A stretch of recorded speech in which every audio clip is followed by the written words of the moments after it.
faking everything on the internet to keep this propaganda going. This video surfaced out of China, and it looks like their city is floating in the clouds. Of course, we can't verify if the video is real or not. They're fascinating people with all this dumb alien talk. It is absolutely 100% ridiculous when mankind does enough damage for itself. Listen to me close. Mankind does not have the power to destroy the earth, okay? But they can certainly destroy each other. Demons work through people to accomplish something. There's no ET, all this alien stuff is just diverting people. And what it's doing is it's training people to allow any spirit into their lives. It's not about aliens. It's about a person inviting demons into their lives. That's what it's about.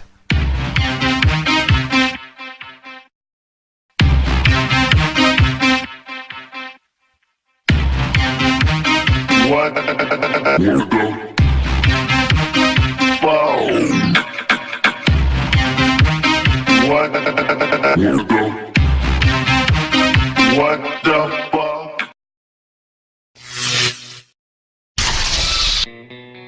This world will turn upside down in two ways: psychologically and physically.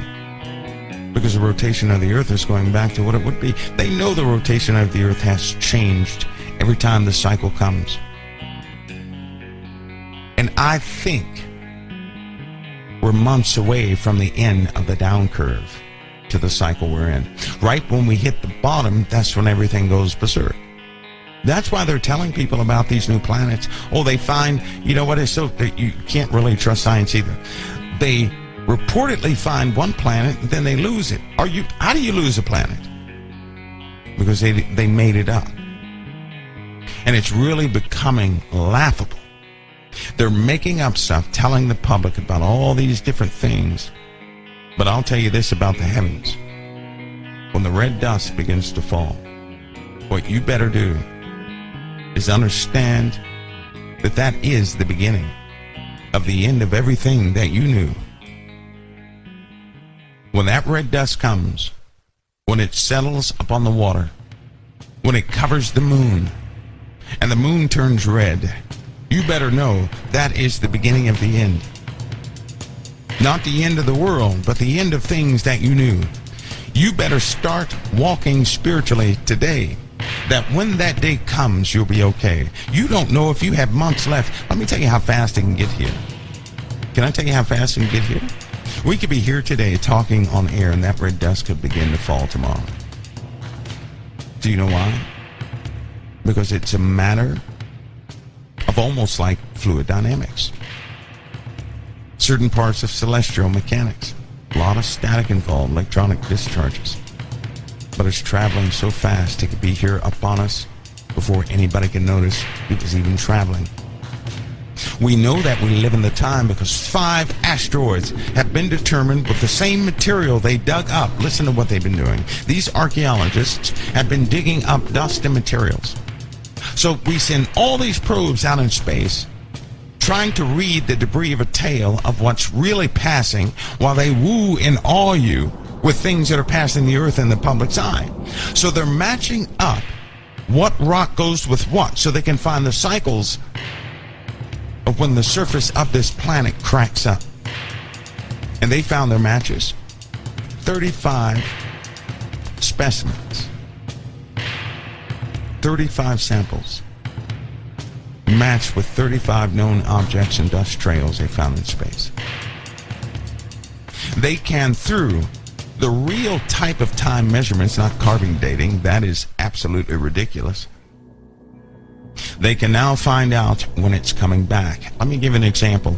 Apophis goes by us. Listen to this. Apophis goes by us in 2029, correct? Why does it come back 7 years later? It's not coming around until 2029. That's more than 7 years. But when it passes us, it's coming back 7 years later. Do you guys understand me? They quit talking about Apophis because it probably will hit us in 2036. I would go so far as to say it will hit us. It will hit us. All right? But it's coming back 7 years later. So what does that tell you? All this stuff on the internet that you read about the orbits of comets and things of that nature. And they tell you, well, it comes back every 3,500 years. That's hogwash. Why does Apophis go by in 2029 and then 7 years later it comes back? All this talk about these cycles that they have told the public, that they have set people strategically out there to leak a story. Listen, you want to make sure you get a lie into the public venue? Then call a story a leak. Everybody runs away with it. Or say somebody died to get this information out. See, what I'm telling you is that you can hardly trust what's out there. But you can see, you'll be able to see that red dust. You're going to be able to see it. You'll understand what a meteor storm is. All right? You're going to see things hitting the earth. And when the great hail begins to form, you'll know that the forces that have held so many things together for so long are out of whack, because physics will break down. You guys are going to experience strange problems, electronic phenomena you've never experienced before. I'm giving you signs that you can see for yourselves for what's happening. Listen, any demonic entity affects electronics. It's pure and simple. With electronic phenomena, you know you have a demon present or spiritual energy is high. You'll notice that too, weird things happening. But in the skies, you're going to notice a hue. You're also going to be aware that something has happened to the plant life.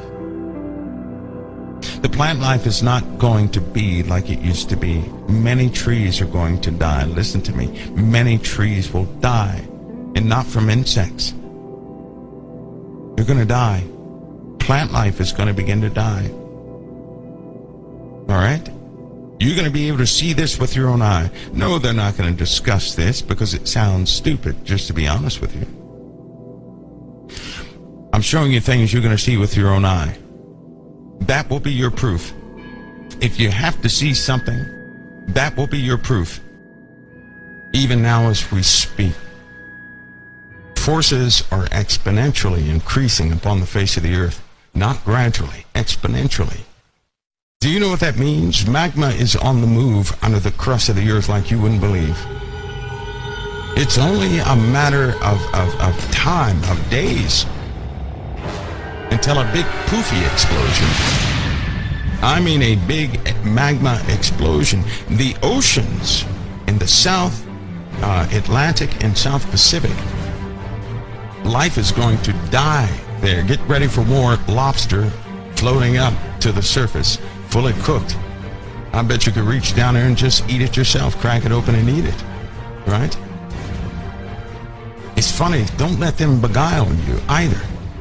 You see, while everybody is looking, it is not what you see that can hurt you so much as the things you don't know about and can't see. Most of the volcanoes of the earth are under the ocean. They are not on land. How many of you know that? Have you guys ever investigated the volcanic activity underneath the ocean? That's where most of the horror stories are, under the ocean. Under the ocean. And we're not talking about just, have you guys ever heard of a black volcano? Not because it is black, it's because it oozes out carbon. Black stuff comes out of it. Well, they have other volcanoes where nickel comes out of it. All sorts of things. Now, what is this going to do? Well, let me tell you, let me give you this. As this continues, we have stuff going into the atmosphere. You may know it or have heard about it as climate change. Do you know why climate change is very important? Because it's happening solar system wide. They're having climate change on Mars.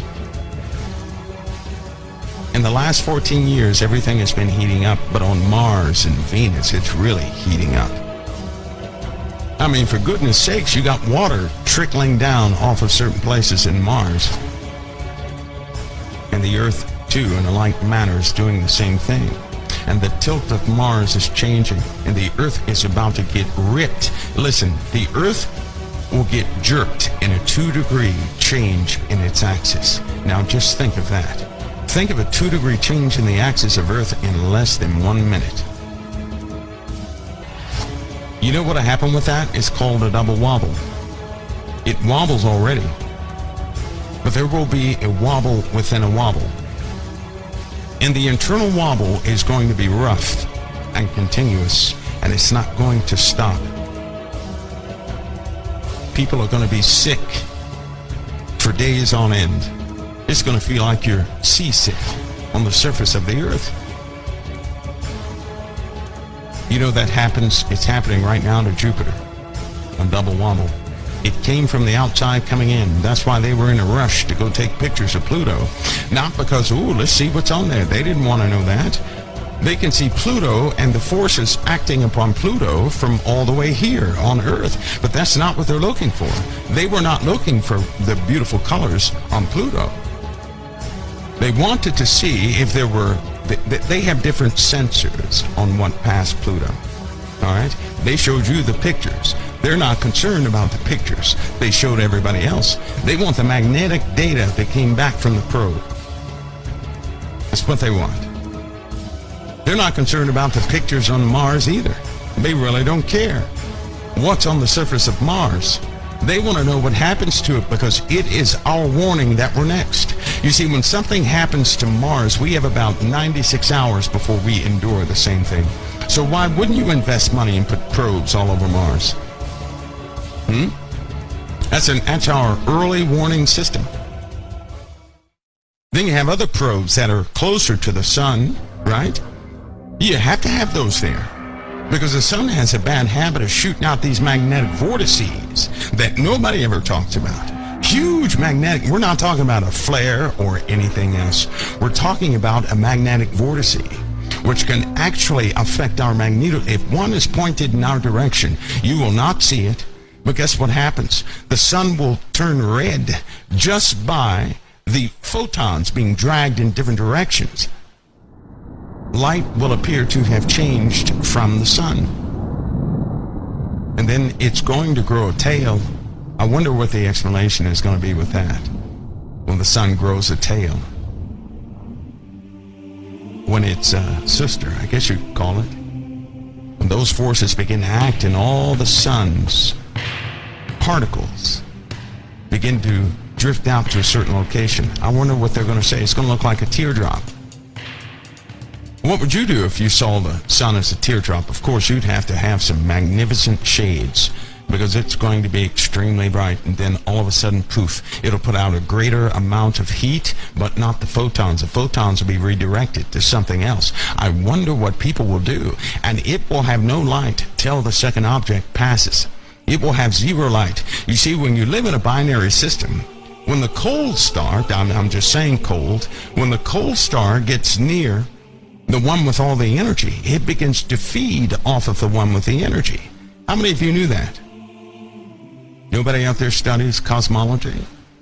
So it takes all the active components, the photons, all the light and heavy particles, the fuel and everything else, and it sucks it into itself. It kind of refuels, right? What is that called? That means the sun is going to go black. It'll go black, but it's going to be twice as hot. They lied to people about an ice age. Let me tell you about this ice age garbage that they put out. In the North Atlantic Ocean, right? You've heard of the Gulf Stream. People said, well, the Gulf Stream has stopped. And some people say, well, the Gulf Stream is still going. I know for a fact the Gulf Stream has not stopped. I know that for a fact. There are sensors in the ocean. You interpret the data and the Gulf Stream has not stopped. Something else has happened, though. You see, hot water flows on the surface of the ocean, right? It will evaporate, losing what it will do is lose some of its content, and it begins to sink. That water begins to sink at a rate of, I don't know, so many feet per second, which causes the currents in the ocean. Right? The cold water is down at the base of the ocean. The The hot currents are at the top of the ocean. And salinity is very important. The content, right, of the water is very important. The salt content and everything else. So fresh water at one point stalled this North Atlantic flow, causing Europe to freeze. Europe froze to pieces, right? And that was caused through the melting of the end of the last glacier age. If you look at a weather map on infrared and you see the cloud formations, you're going to notice in the South Pacific Oceans, there's a stalled system that's constantly evaporating. Clouds are coming from this area. Certain parts in the North Pacific, you'll see the same. But the North Atlantic Ocean, you're going to see the flow of clouds in a certain pattern, right? A certain pattern. And as the South Atlantic and the Indian Ocean begin to heat up, that's what causes these storm drivers that hit Florida and things of that nature, right? But something else is happening. Everybody's worried about the hot water not being hot anymore. It's going to be cooled off. But what happens when it gets too hot, ladies and gentlemen?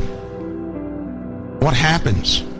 The cold water at the bottom is going to begin to heat up. And guess what happens? It interrupts the return stream. It causes a superheating event. And that's through volcanism. And then when that happens, the jet stream is affected. And then when that happens, you have massive turbulence in the jet stream. And then when that takes place, the current drivers in the southern hemisphere of the Earth overwhelm the flow of all the oceans. The jet stream reverses. The currents begin to change. They do something weird. Ocean life begins to die. All because of volcanism. Not because of your cars or cow farts. Nothing to do with that.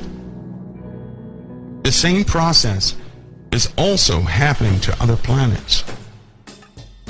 What do we see here? We see an increased energy activity inside the Earth. We see increased energy activity inside the sun. We see increased magnetic energies. You see, Mars is a very weak magnetosphere. So why is it strengthening? Because something is activating the components inside of Mars. What I'm saying is this: something is irradiating the core, the planets. Radiation is pouring into the Earth right now. It's pouring into the Earth. Radiation is pouring in to Mars, to the core of the planet. Radiation is certainly pouring into Venus. Where is it coming from? Where is this radiation coming from? From something approaching. We're dealing with greater and greater amounts of radiation.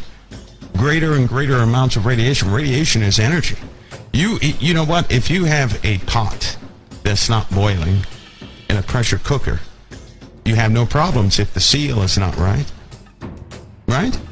You turn your eye up just a little bit more. What that is you're introducing more and more radiation in the way of heat to that water, causing it to boil.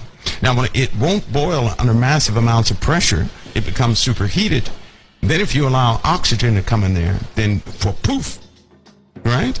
Something's going to go wrong. In like manner, something's happening like that to the Earth. That's why magma is on the move like you've never seen before. Some of the conduits that would stretch 200 kilometers, right, down to the source of where magma's normally generated, things of that nature, they too were on a cycle, kind of like the ocean currents. They too have a current, a cooling and a heating type current, cold and hot, right? Of course, you can't call magma cold. You can call it hot. But you had these cooler regions that was solidified back in the rock. What's happening is it's not cooling. It's heating up. So the rock is disappearing. That's the only thing holding Yellowstone from going kapow. Right? It's the only thing holding Yellowstone back from doing that is that the rock is solidifying. But we have a problem. It's too much energy.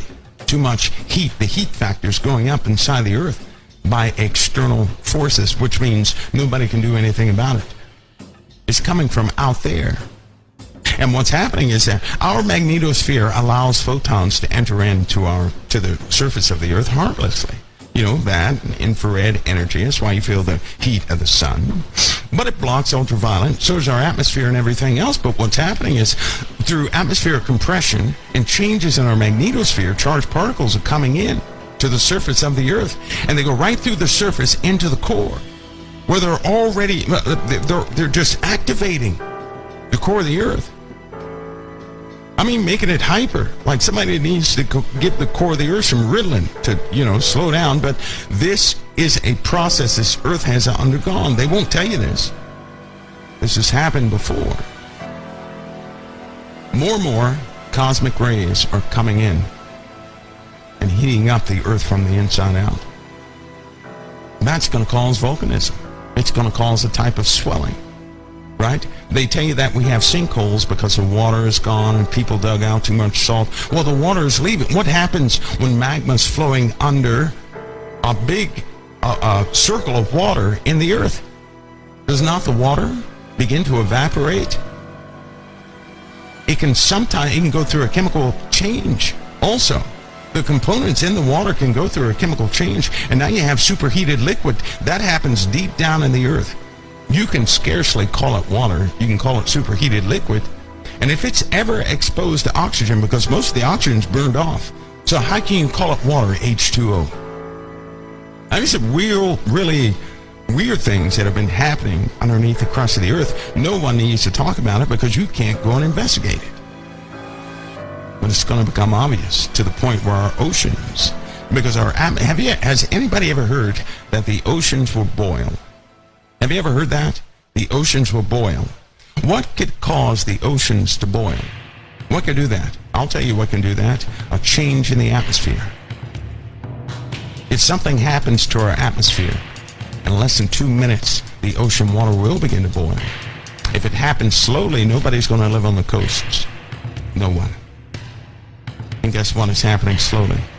So it's going to be very difficult to breathe on the coasts. It's coming. It's coming. Climate changes, the real type climate changes, spiritual endurance that we have to have, physical changes we're going to feel in our body, emotional changes inspired by the loosening of more and more demons because mankind is inviting them, materialistic destruction, a phenomenon that the Lord's going to do for us and against the world, right? So we have to deal with quite a bit, a lot.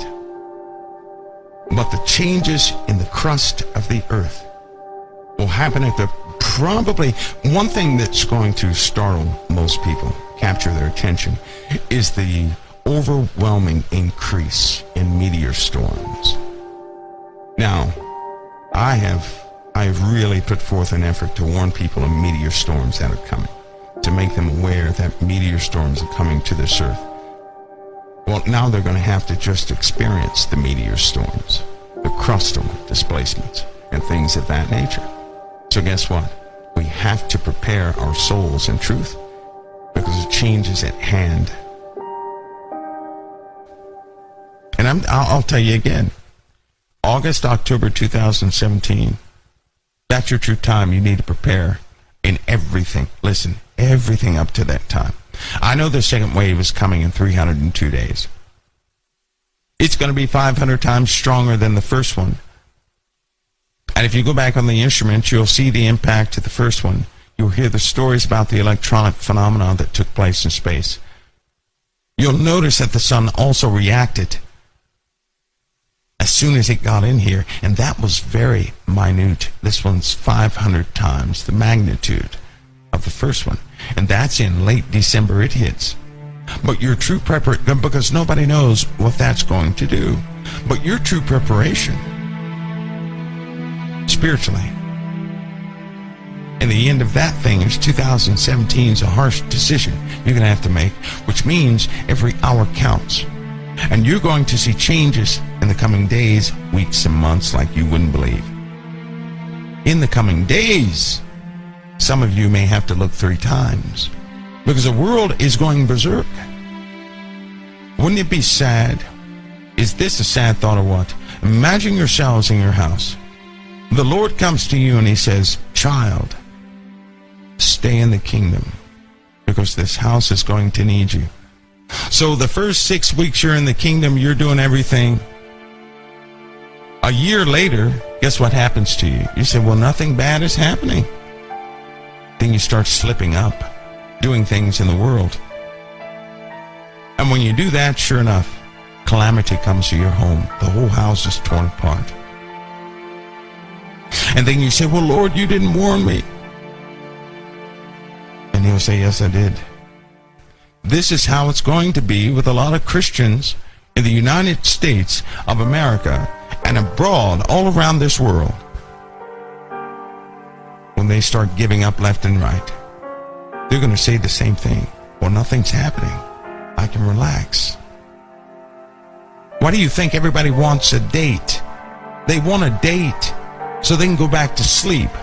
Anybody who looks for a date is going to push the button on the alarm clock and go back to sleep. They're going to go back to sleep. Every hour is precious. And when it becomes, listen, I'm trying to stress to you, when it becomes real. When it becomes real, it's too late. Do you understand that? When it becomes physically real, it's too late. There's no more prep time. Now you're in the middle of it. You can only prepare for things before it happens. Once it begins to take effect, you cannot prepare. You have to utilize what you have. Can you not see the mercy and the grace upon our lives? All this time people complain, well, nothing has happened yet. You better thank God nothing has happened yet in your life. But that's not for everybody. Brutal killings, rapes, murders, just you name it, every second of every day. Tens of thousands go missing every single month.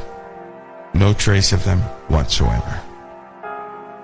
And you're telling me nothing has happened yet, and you're looking for a date so you can spend time at a bar a little bit longer. You're looking for a date so that you can strategically set up a time when you're going to conform to the word of the Lord. And you refuse to do it today. That's why you look for a date.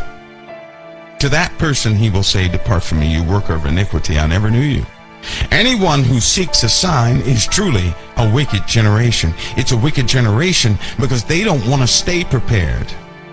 They want a warning so they can get rid of all their trash and then sit up straight like they acted good all along. Like a bad student always wants to know when the teacher's coming back.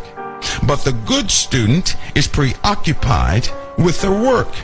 The bad student is peeking all the time. Is the teacher coming? You only peek for the teacher when you're doing something wrong. You only peeked for your parents when you were doing something wrong. Because when you're doing something right, you're in a different mindset.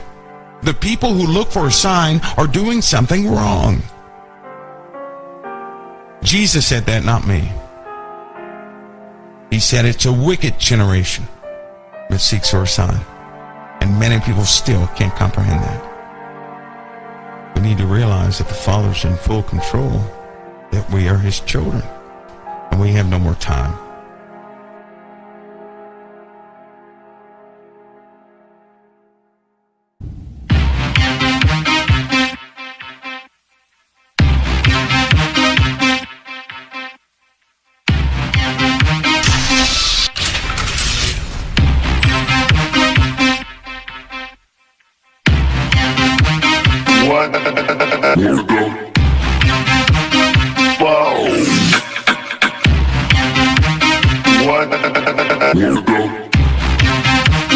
What the fuck?